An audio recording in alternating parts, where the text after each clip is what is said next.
Dick Gregory is one of America's foremost comedians, but it would really be a grave injustice to leave his introduction with that one simple statement, because he's a complex man, a humanitarian who lectures and writes extensively in the interest of human rights and social justice.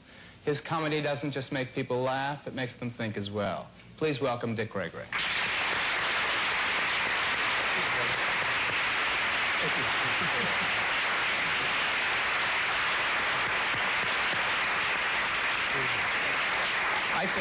I think of myself as being a person with a pretty high energy level, but nothing compared to you. I mean, how many concert gigs did you do? How many appearances at colleges did you do last year? I make about 310 every 10 months. Oh, man. How do you find the energy, the strength to do it? It's incredible. You must live half your life in an airplane. Half my life in an airplane, but I don't eat. You know, when I eat, I find out my energy. That's logical. How did you get involved in this, in the circumstances concerning and surrounding the death of President Kennedy? Well, I've been involved with it since the first day, accidentally. I was at home, and when the news came over the wire that President Kennedy had been shot, I thought that had we had radio and the communication system when Abraham Lincoln was shot, how valuable would tapes be? 1963 of Lincoln. So I put on all my radios, all my televisions, and started taping.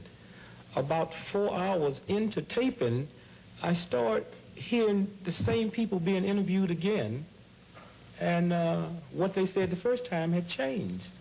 And the only common denominator was that they had talked to the Secret Service. And from that point on, I was a little suspicious of what was happening. Not too much, but then when I started listening to the theories that Lee Harvey Oswald was the lone assailant, and then things started coming out that we didn't know before, that the parade route had been changed.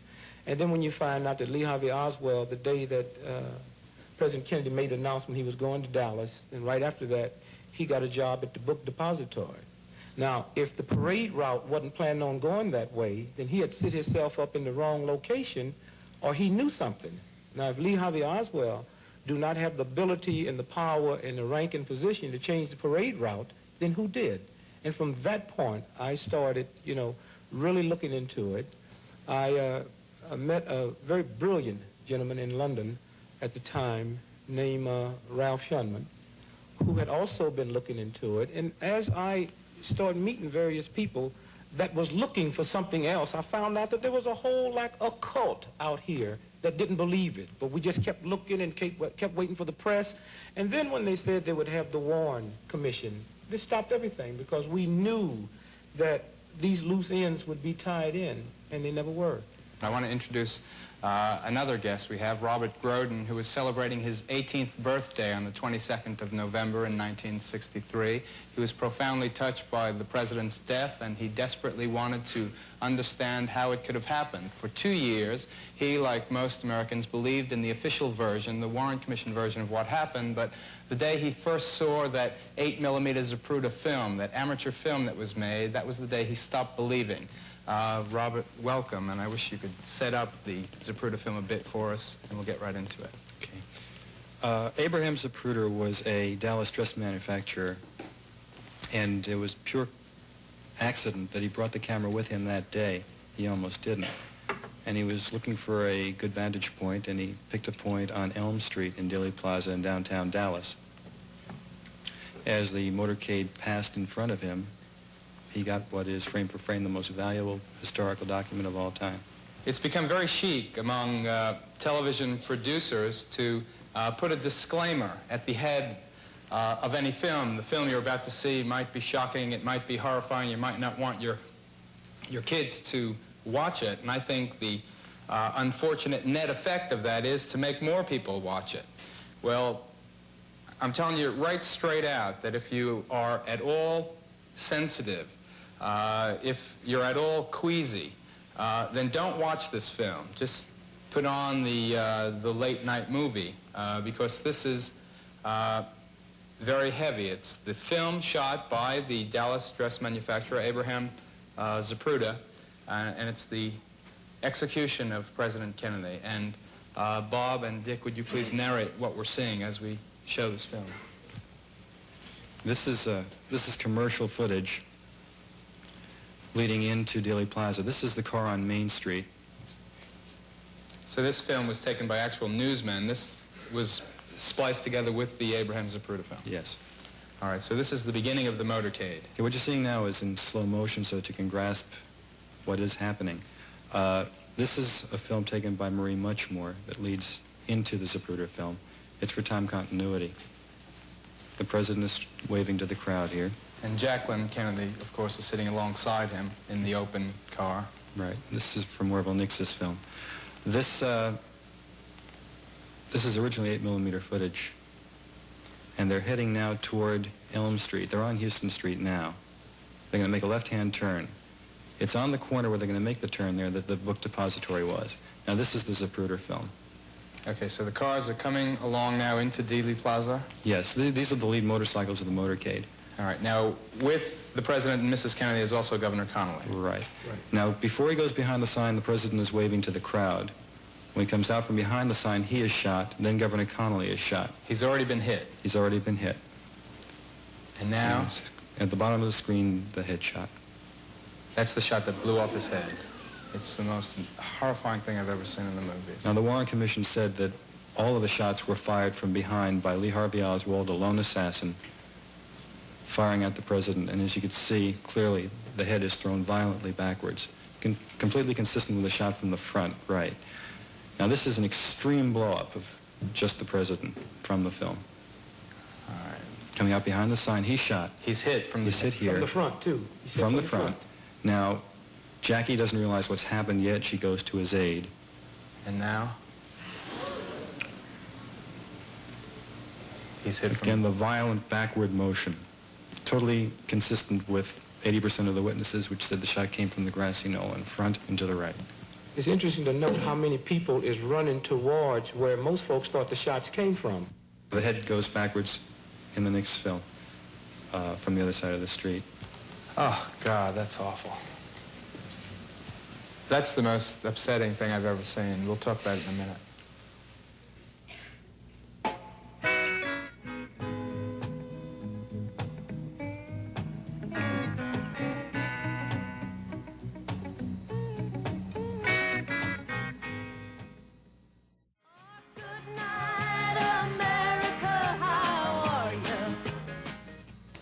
We've been joined, as you can see, by a man named Ralph Schoenman. He's a writer and historian who's been studying and investigating the president's assassination for 11 or 12 years now.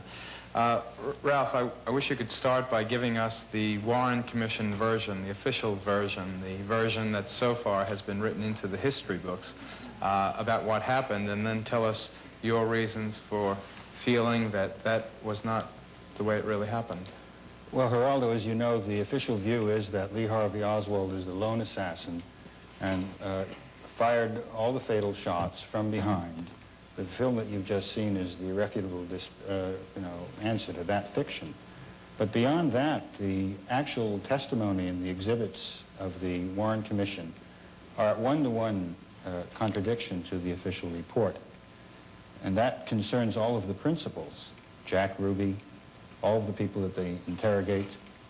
Indeed, what we find is that the common theme uniting the people in Watergate and in the Bay of Pigs operation and in Dallas, the execution of John Kennedy, is counterintelligence, the Central Intelligence Agency. The CIA. CIA. All right, now I'm going to play the role of the devil's advocate here and say that we've heard all these conspiracy theories before. Be specific if you have an allegation to make and you have documentation to back it up. For instance, Lee Harvey Oswald is generally known to have been a communist, slightly or massively, as it turns out, I guess, deranged. Do you have evidence saying that he wasn't a communist? Lee Harvey Oswald was an agent of the Central Intelligence Agency. Prove it. He had been at Sugi Air Force Base in the Marines with high security clearance. Indeed, there is a Secret Service report, which the Warren report chooses not to discuss, Secret Service report number 767, which refers to Alan Sweat, Chief Criminal Division of the Sheriff's Office in Dallas, who discusses the FBI number of Lee Harvey Oswald, S172, and the document makes reference to a Central Intelligence Agency number for Oswald, number 110669. Now, leaving aside the matter of the authenticity of the information in the Secret Service report, what's important is that the Warren report chooses to ignore all of the relevant evidence concerning the CIA role of Oswald. There are 51 documents pertaining to CIA intelligence in Lee Harvey Oswald, which are consigned to the National Archives, not to be opened for 75 years as of the killing of John Kennedy. The very least that must be demanded by any investigating body, and certainly the Rockefeller Commission, which is supposed to be investigating the domestic role of CIA, is to subpoena and demand those documents to be shown to the American people. Jack Ruby is the restaurateur who killed Lee Harvey Oswald on national television. Right. He said, according to the summation of the Warren Commission, that he acted solely because of grief, that this great man, John Kennedy, had been assassinated, and he sought to take revenge. That's a very good example of how the Warren report has totally fabricated the truth. The actual statements of Jack Ruby bear no relation to the Warren report's summation of them.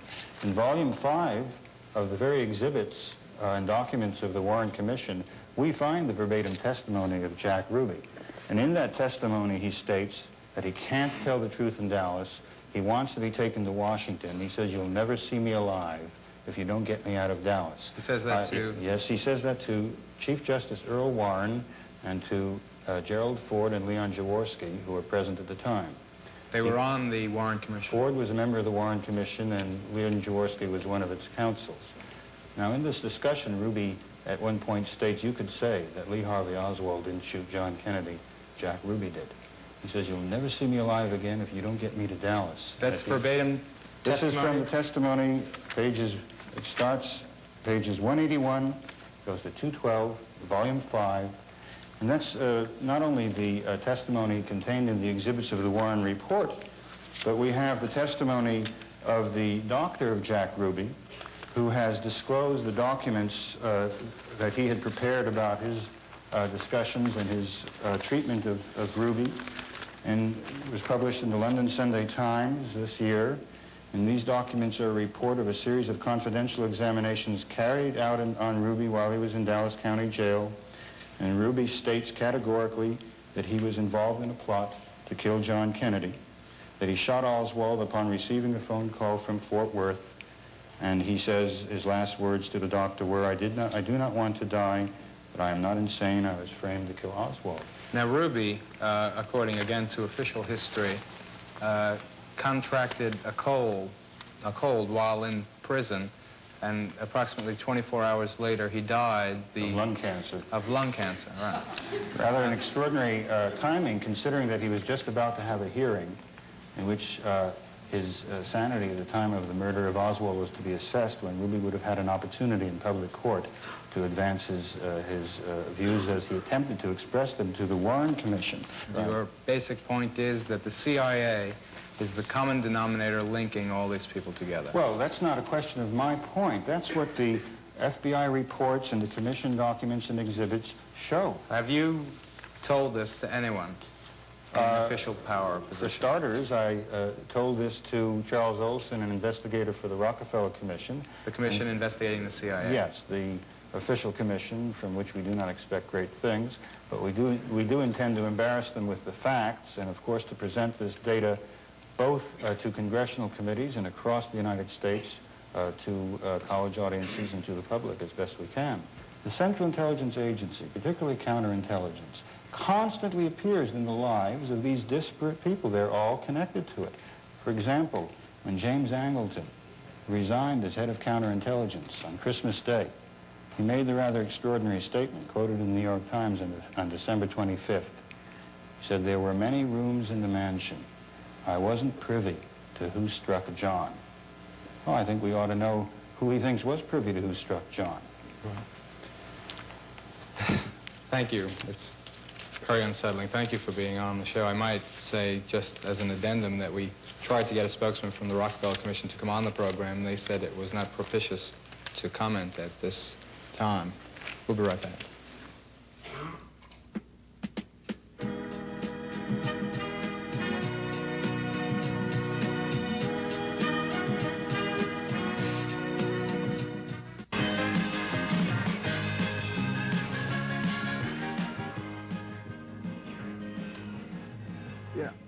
Aren't you frightened sometimes that someone's going to try and hurt you?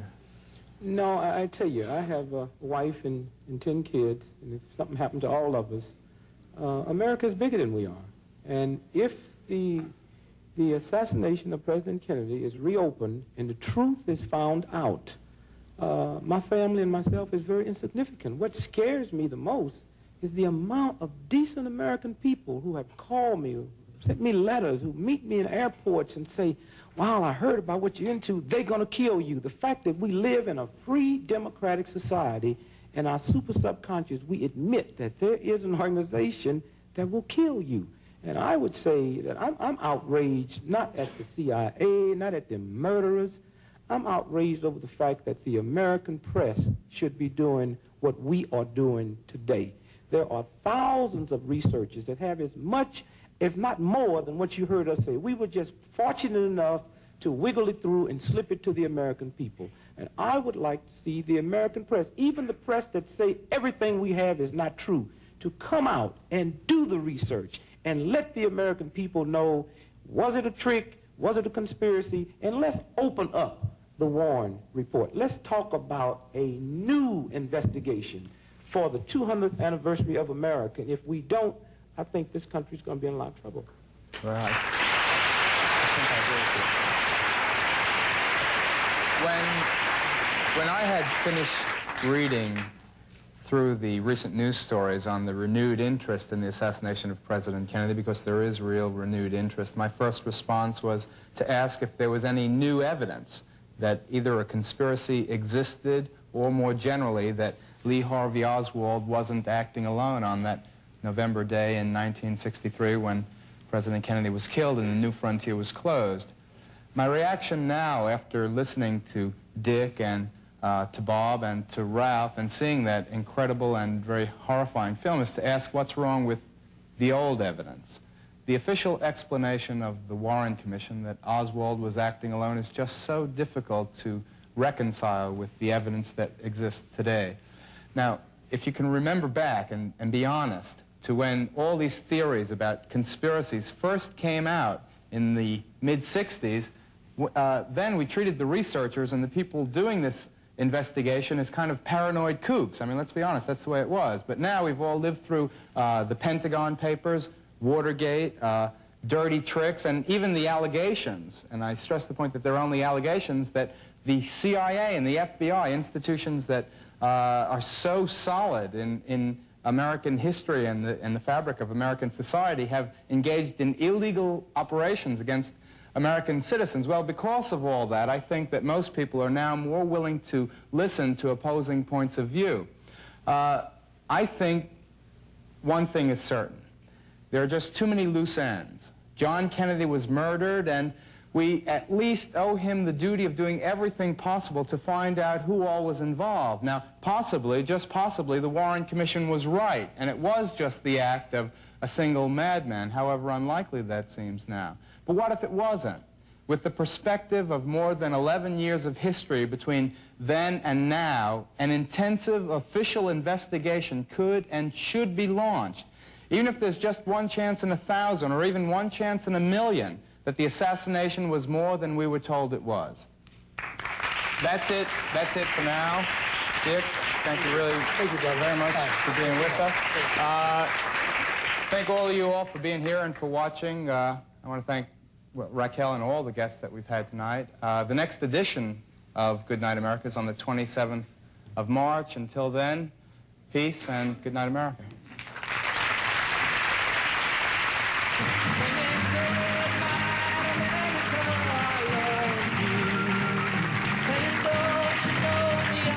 Arlen Specter, former assistant counsel to the Warren Commission, will be a guest on the next edition of Good Night America and will comment on the film of the assassination of President Kennedy that you've just seen.